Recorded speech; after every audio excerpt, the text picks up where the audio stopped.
The trailer for Breath of the Wild 2 was bold and brash, willing to stick its major changes in your face. This included the start of the trailer, during which Nintendo seemingly answered questions about Zelda's involvement with the plot and potential playability by shoving Zelda off a cliff and into the dark depths below.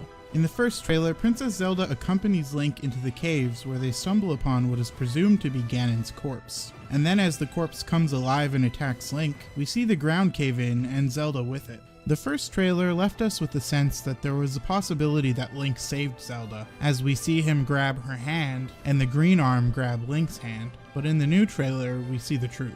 That Link isn't able to save Zelda and she falls into the depths below.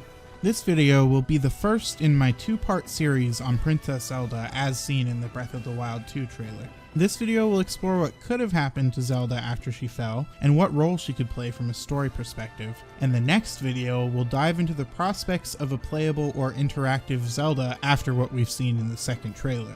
If you'd like to be alerted for the second video, please consider liking and subscribing, and ring the bell so there's a small chance that YouTube deems this video worthy of appearing in your subscription feed. So where could Zelda be after she fell down the hole that we see created in the trailer? The internet has a lot of thoughts as always, so let's go over them now. And I will, of course, as always, end with the scenario that I think to be the most likely. Also, to clarify, we will be avoiding going into detail on theories about how Zelda could be playable. It'll be mentioned as it's relevant, but that'll be the focus for the next video, so we won't be going in depth. So without further ado, let's get into it. So the first theory I want to talk about is one that I see a shocking amount for how obviously untrue it is, and it's the idea that Zelda falls to her death. She's sent down the newly created hole and bonks her head and dies. Okay, come here. Closer. A bit closer. Take a seat. Listen to me. Are you listening? Alright. I want you to look me in the eyes and tell me with a straight face that you earnestly believe Nintendo is going to violently kill a teenage Zelda by having her crack her skull. They're going to kill off one of the most beloved incarnations of a character in a way so violent that they'd need to change the ESRB rating for the game just to include it. Even if the death isn't violent and is mostly off-screen, you are seriously telling me that you think in the year 2021, Nintendo is going to kill Princess Zelda from Breath of the Wild in Breath of the Wild 2. You believe that Nintendo is going to kill Zelda. Teenage Zelda. Really? Look, I understand that this would be dramatic, and they do occasionally get pretty violent with Ganondorf's death, but if you actually genuinely think that Nintendo is going to kill off Breath of the Wild Zelda, then you're as mad as Zant. The only time we've ever seen them be willing to kill off Princess Zelda is in Twilight Princess, which is easily the most violent and mature game in the series. And even then, it was far from a violent death. And they didn't even follow through with it, she came back to life. If Nintendo is unwilling to kill off an adult Zelda in their most violent Zelda game, you honestly think that they're going to kill off teenage Zelda in far from their most violent Zelda game. Well, whatever gives you hope, I suppose. Another somewhat popular theory is the idea that Zelda is only held captive for a little bit. Saving her would be similar in terms of gameplay progress to leaving the Great Plateau, essentially serving as the end of the tutorial section. Then she'll meet you in Hateno or Kakariko and be a present, active part of the story. I find this theory to be plausible, primarily because there isn't much to disprove it, and it wouldn't be much different than, say, Tetra, who was also not kidnapped, and kinda just hung around off screen for most of the game. It's a bit tricky of a theory to disprove or prove. Overall, I think it's a theory that makes sense but isn't guaranteed. It wouldn't surprise me if it was true, but I'm not willing to go to bat for it, if that makes sense. Up next is a theory that is extremely common, and also one that I would absolutely love to see, but also one that I don't think is very likely. The idea that as Zelda falls down the gap, the Master Sword falls with her.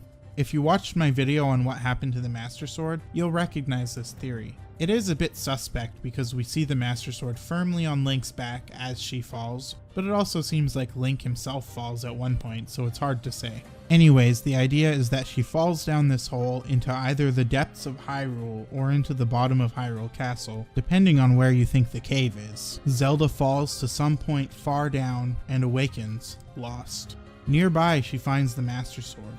Struggling to orient herself, she grabs the Master Sword and begins finding her way out of where she's ended up. The idea is that we'll be spending most of the time as Link exploring the skies and lands of Hyrule, but we'll occasionally play as Zelda exploring the caves of Hyrule with the Master Sword to protect herself. There are also variations of this theory with no Master Sword, just Zelda on her own. Sometimes she has access to her sealing powers. There's a lot of variation to be found.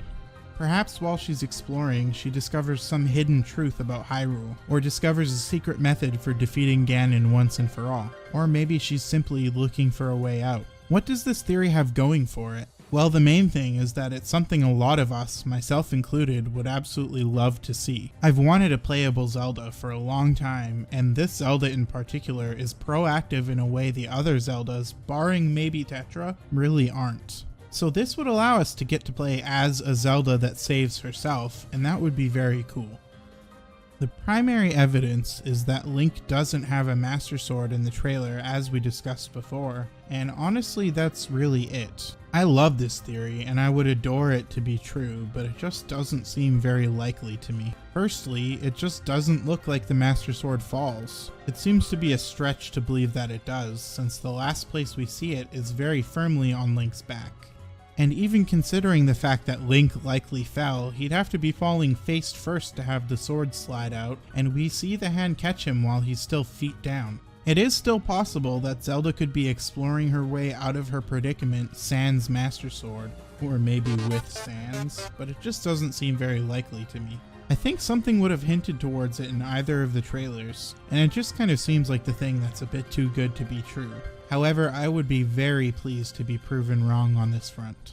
So that brings us to the final theory, and one that I find to be most likely, but unfortunately also the lamest one. And that's the idea that Zelda will just be captured by Ganon again and held until Link is able to save her.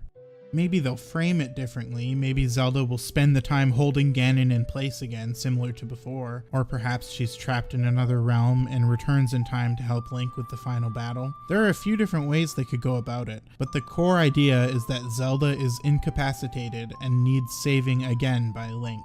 Man, this makes me sad to think about. Look, I understand that Link saving Zelda is a pretty tried and true thing, and I'm not saying it's some moral failing if that's the route they end up going. I am saying that it's a massive missed opportunity. This incarnation isn't like a regular Zelda. She's closer to Tetra than any of the others. She's adventurous, curious, she yearns to explore. The Silent Princess doesn't blossom well when kept in captivity. And so for Nintendo to imprison her for the duration of another entire game is a massive disappointment for me. I'm not saying Zelda needs to be the protagonist, but she deserves a chance to actually live up to her personality. She deserves a chance to get to explore and adventure, and it really makes me sad to think that she won't get that chance because she'll be trapped again for Link to save.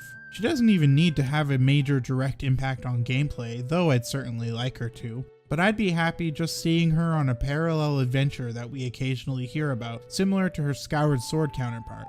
Sadly, I really do think the most likely scenario is that she spends the game in captivity, waiting for Link to save her.